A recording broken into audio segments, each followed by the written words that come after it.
ꯆꯥꯛ ꯂꯥꯝꯃꯦꯗ ꯀꯩ ꯖꯥꯡꯕꯨ ꯂꯩꯔꯤꯕ ꯑꯁꯤ ꯑꯉꯧꯕꯅꯤ ꯑꯗꯨꯒ ꯁꯤ ꯆꯥꯛ ꯌꯥꯎꯔꯤꯕꯁꯤꯕꯨ ꯆꯥꯛ ꯌꯥꯎꯔꯤ ꯑꯗꯨꯒ ꯁꯤ ꯕꯗꯥꯝ ꯂꯩꯔꯦ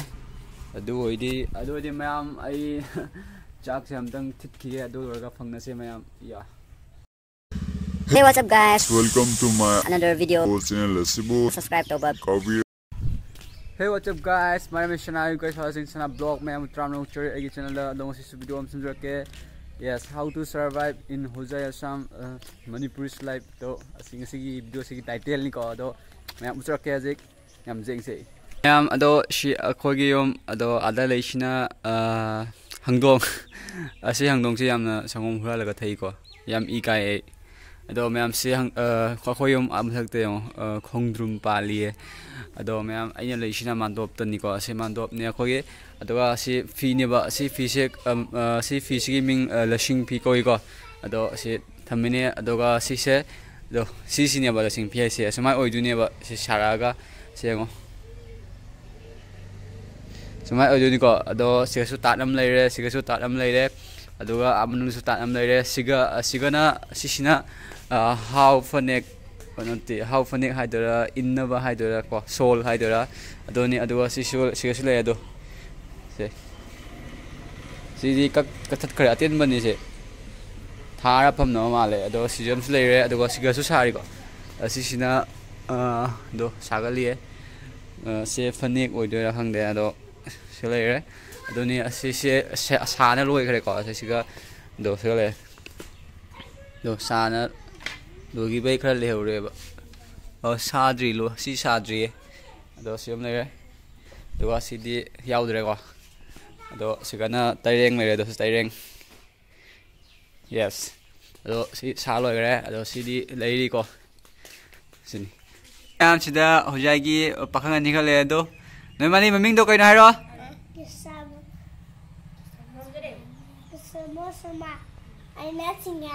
नोय मनी क्लास क्या ना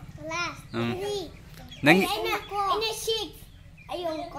क्लास 6 लो चई जागे रा क्लास 1 अत्रा नर्सरी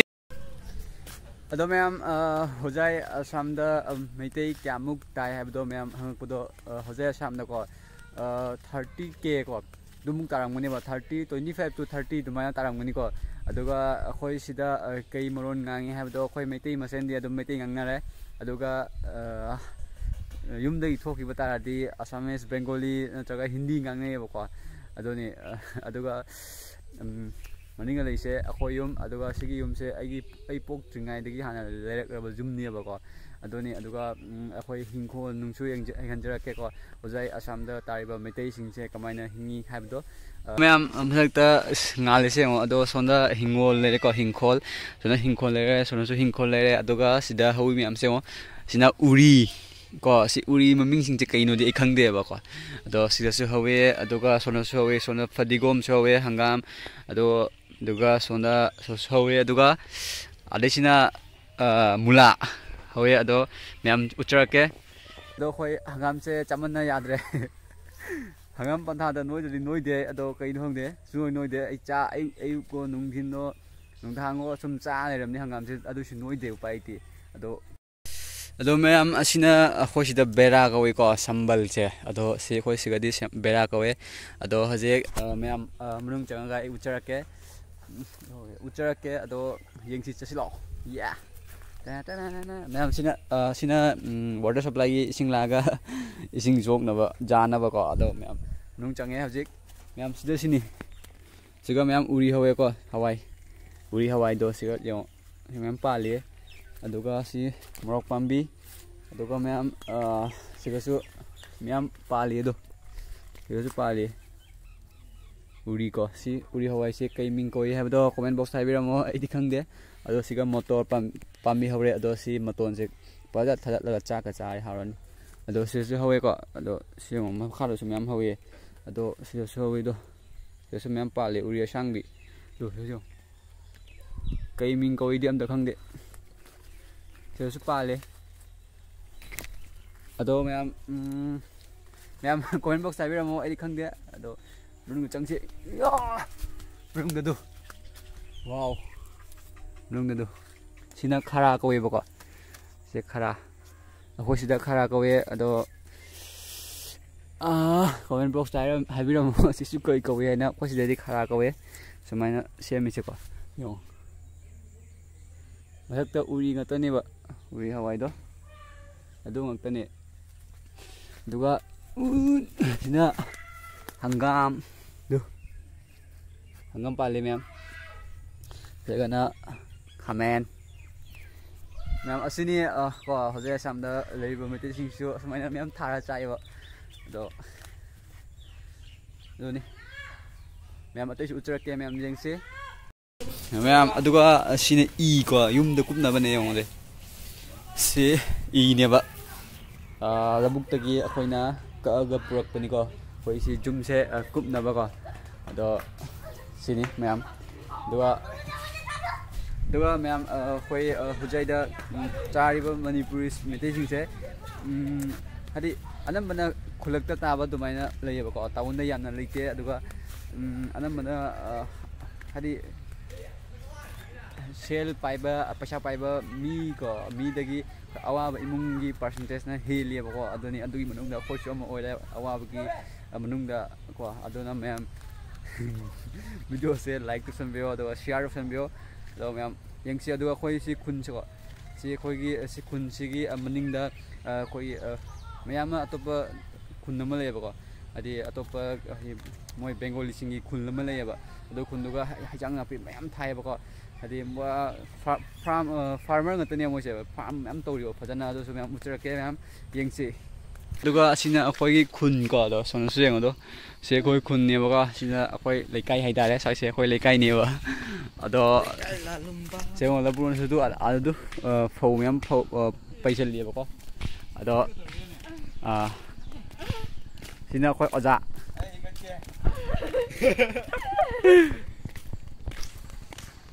जगह साव साबदिन जगह है तेरा अखोइ शूटिंग दो वो लंबी से लोई कारे दो संजय सिंह थई अदो मैम सिनिया खोइ खुन से लंबी दि लोई कारे अदो सगा बाइक की ऑफर पे अदो सगा लेसिना स्कूल निको मैम अदो सिनिबा स्कूल से दो ओ फजदरा अदो मैम से आसामिस मीडियम स्कूल को खोइ सिदि मणिपुरी मीडियम दि लेतरे आसामिस का दोइगी हिंदी का अदोइगी इंग्लिश मीडियम स्कूल को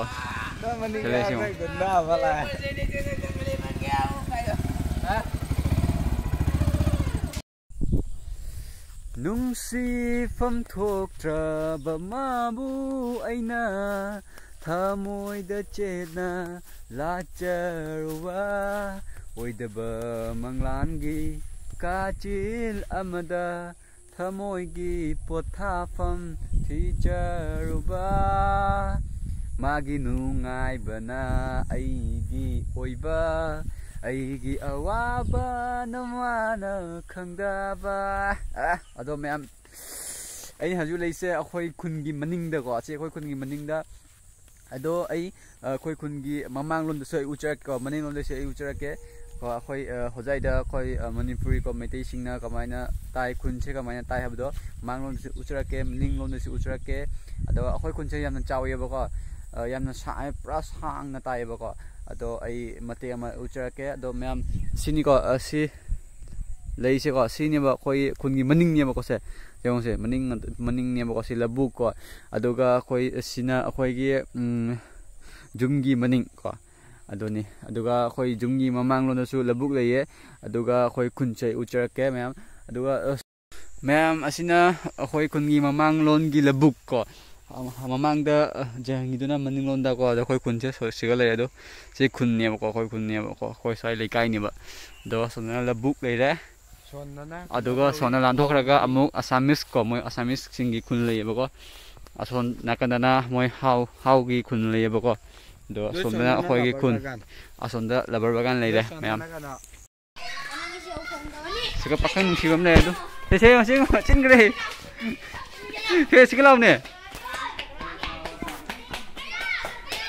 दो चिनग्रे ngange ne khoi shoy ngang ngतने बा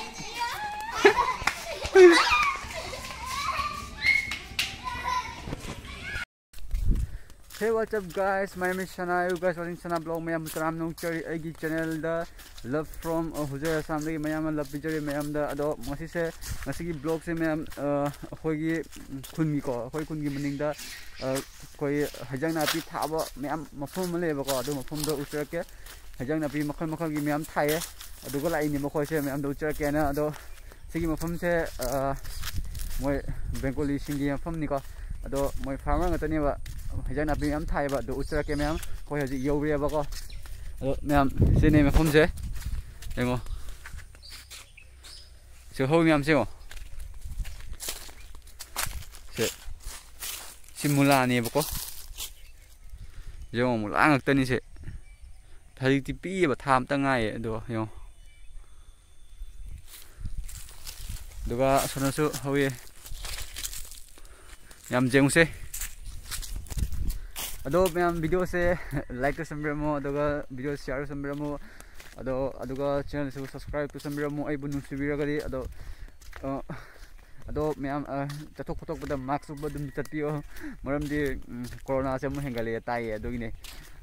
mayam ado se mo ado song bon hangam ni ga bako ajo bon hangam kem chaw yo asi se thau sung na bane bako do mo yo ada nupi macha am le ason se yo do da asi mo phom se yam chaw ye bako do ada chan jeng se mayam manak te chalaga thế chứ không posta cái tàu thâm sẽ thế sai này mà có hay môi phâu chấm bạc tất cả mà tung đời hộp đồ đồ phâu am đồ sẽ hấp dẫn là bùra cái môi xí cái hay rằng là biết thầm có xí cái trái nó bên này mà có rồi yang cái phát triển cái gì wow đó môi cái hàm yên cho mấy em lùi đó Son sai tadi do umiam hoi bako si asi mafam si ana umiam horomi iga horomi ba doi singdo khotok nga loi gare do jong se do se hoi wow sonda bon hangam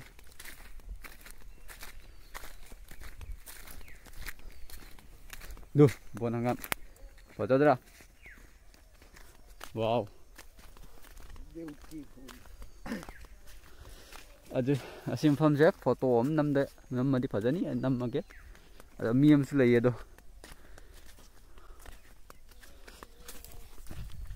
adugo mayam se lai mi sing je sai mi sing di metro ngang di ko loina bangali ngak te bangali ngang e ko ado hadi ahan namna jeng lai yeng oda kai do ino mai sai na do mayam thai thon su do wow upa jam ni jaga se siga mayam siga na kobi thai do kobi kobi lai shat pi Sonda chao eh, do, kopi lay chat pi do, ado ne ba, aku sih di full kopi hai bako, aku sih macam sih full kopi hai, ado soalnya sumiam thai do, ado hajang ngata ni ba sih thai sumiam se, ado sih yang chao raga, bazar de pukul raga, natraga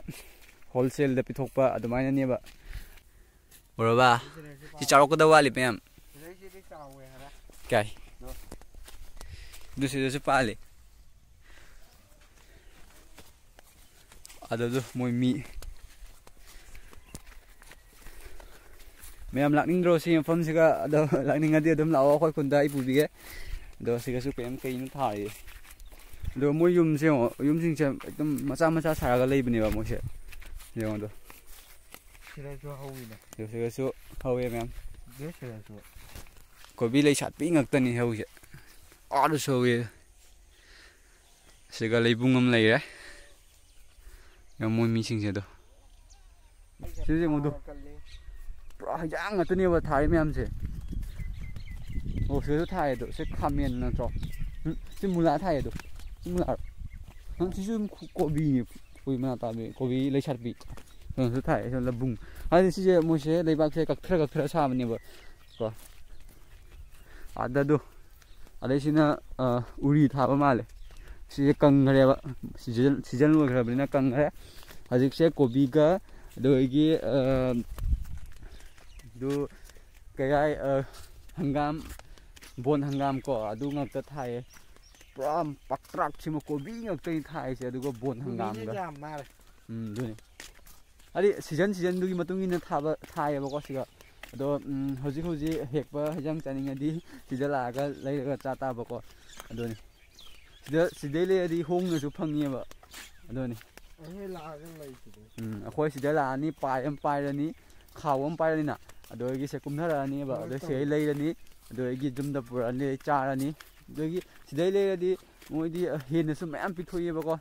ꯑꯗꯨꯅꯤ ꯑꯗꯨꯒ ꯁꯤ ꯌꯦꯡꯉꯨꯗꯣ ꯆꯤꯛꯀꯟꯅ ꯁꯟꯊꯤ ꯁꯤꯁꯦ ꯁꯥꯔꯒꯅꯤꯕꯀꯣ ꯁꯥꯔꯁꯨ ꯂꯩ ꯑꯗꯨ ꯁꯤꯁꯦ ꯂꯩꯔꯒ ꯊꯝꯕ ꯉꯥꯛꯇꯅꯦꯕ ꯋꯥ ꯃꯐꯝꯁꯦ ꯐꯖꯗ꯭ꯔꯥ ꯁꯦ ꯀ꯭ꯋꯥ ꯄꯥꯝꯕꯤꯁꯨ ꯃꯌꯥꯝ ꯍꯧꯔꯦ ꯁꯤꯒ ꯑꯗꯨ ꯀ꯭ꯋꯥ ꯄꯥꯝꯕꯤ ꯃꯌꯥꯝ ꯁꯦꯝꯉꯣꯗꯣ ꯃꯌꯥꯝ ꯀ꯭ꯋꯥ ꯄꯥꯜꯂꯤ ꯑꯗꯨ ꯑꯗꯨ ꯀ꯭ꯋꯥ ꯄꯥꯜꯂꯤ ꯑꯗꯨ ꯀ꯭ꯋꯥ ꯄꯥꯜꯂꯦ ꯃꯌꯥꯝ ꯁꯦꯝꯉꯣ ꯋꯥꯎ ꯍꯣ ꯐꯖꯩ ꯖꯒꯥꯁꯦ ꯑꯗꯨ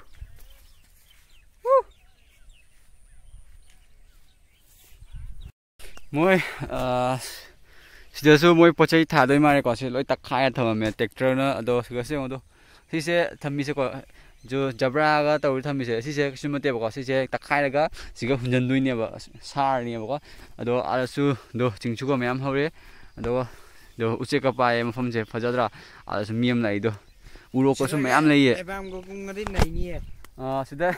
ꯀꯅꯥꯒꯨꯝꯕ ꯑꯦꯜꯕꯝ ꯀꯨꯝꯅꯤꯡꯕ ꯇꯥꯔꯒꯁꯨ ꯁꯤꯗ ꯂꯥꯛꯑꯒ ꯅꯝꯕ ꯌꯥꯅꯤ ꯌꯥꯝ ꯐꯖꯩꯀꯣ ꯃꯐꯝꯁꯦ ꯍꯥꯏꯗꯤ ꯕꯣꯟ ꯍꯪꯒꯥꯝ ꯍꯧꯔꯤꯕ ꯍꯥꯏꯗꯤ ꯂꯩ ꯁꯥꯠꯄ ꯍꯧꯔꯕꯅꯤꯅꯀꯣ ꯐꯣꯇꯣ ꯅꯝꯕꯁꯨ ꯐꯖꯩ ꯚꯤꯗꯤꯑꯣ ꯅꯝꯕꯁꯨ ꯐꯖꯅꯤꯀꯣ ꯅꯝꯅꯤꯡꯉꯩ ꯂꯥꯛꯑꯣ ꯔꯤꯜꯒ ꯅꯝꯅꯤꯡꯉꯗꯤ ꯂꯥꯛꯑꯣ ꯁꯤꯗ ꯁꯨꯝ ꯌꯥꯅꯤ ꯑꯗꯨꯅꯤ ꯌꯦꯁ ꯑꯗꯣ ꯃꯤꯅ ꯄꯣꯠ ꯆꯩ ꯊꯥꯔꯤ ꯃꯌꯥꯝꯁꯤꯗꯤ ꯍꯦꯛꯇꯣꯛꯄ ꯐꯠꯇꯦꯀോ ꯁꯤ ꯍꯦꯛꯑꯗꯤ ꯃꯣꯏ ꯂꯥꯊꯤꯅ ꯖꯩ ꯌꯥꯏꯔꯅꯦꯕꯀꯣ ꯑꯗꯨꯅ ꯍꯥꯏꯔꯒ ꯍꯦꯛꯇꯕ ꯍꯦꯛꯑꯁꯨ ꯍꯥꯏꯔꯒ ꯍꯦꯛꯄ ꯑꯗꯨꯅꯤ ꯃꯐꯝꯁꯦ ꯑꯥꯗꯁꯨ ꯀ꯭ꯋꯥ ꯃꯌꯥꯝ ꯊꯥꯏꯗꯨ ꯋꯥꯎ ꯁꯣꯝꯗ ꯁꯤꯔꯥꯁꯨ ꯃꯌꯥꯝ ꯊꯥꯏ ꯍꯩꯖꯥꯡ ꯅꯥꯄꯤꯁꯨ ꯃꯌꯥꯝ ꯊꯥꯏ ꯌꯥꯝꯅ ꯅꯦꯆꯔꯦꯜ ꯑꯣꯏꯕ ꯃꯐꯝꯅꯤ ꯍꯥꯏꯇꯥꯔꯦ ꯑꯗꯣ ꯃꯌꯥꯝ ꯋꯥꯎ